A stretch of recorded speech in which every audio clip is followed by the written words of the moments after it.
말갈족은 왜 고구려를 위해 목숨을 바쳤나?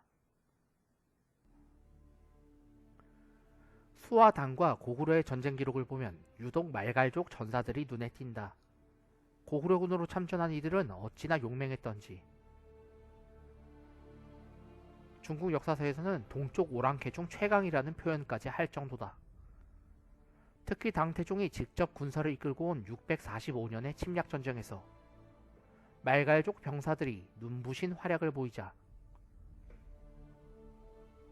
후에 유독 말갈족 병사들만 3,300명을 집단 생매장시키기도 했다. 황제가 속해 있는 부대를 직접 공격했다는 죄목 때문이었다. 실학자 정약용은 이렇게 해석할 정도였다. 이때의 충격으로 말갈족이 발해의 건국을 직접 도왔던 것이다. 실제로 고구려가 망한 뒤로 말갈족은 고구려 부흥운동에 누구보다 앞장섰던 이들이었다.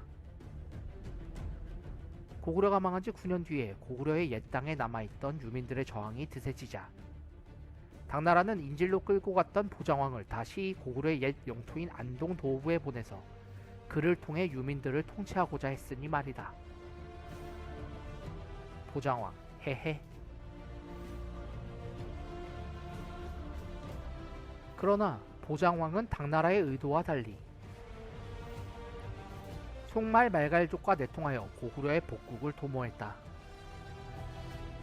그리고 이 모의는 사전에 발각되어 보장왕과 고구려 유민들은 다시 강제로 중국 오지로 끌려가게 됐다.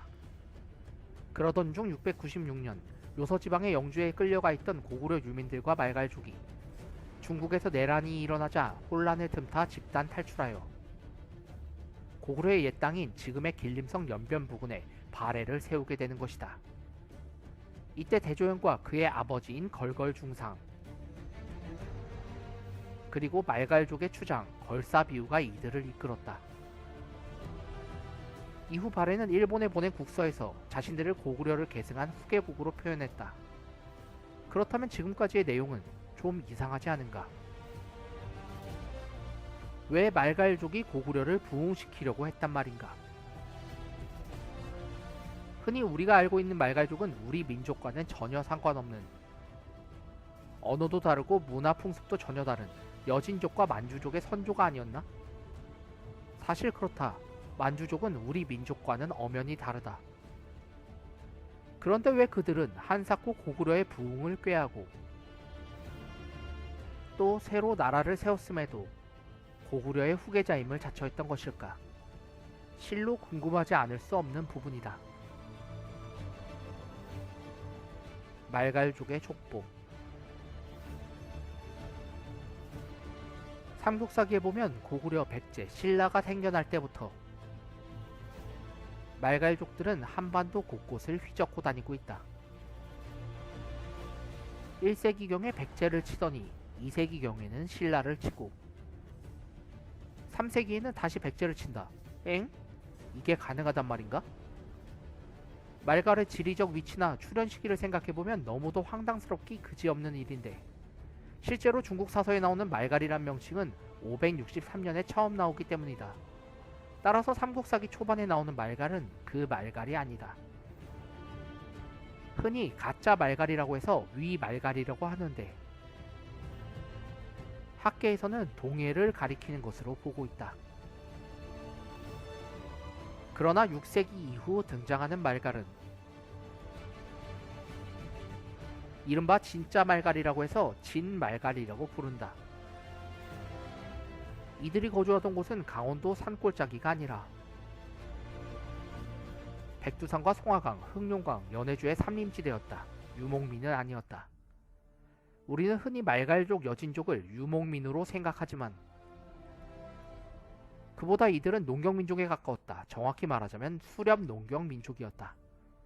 심지어 이들은 배도 잘 탔다. 그래서 여진족은 해적질도 잘했다.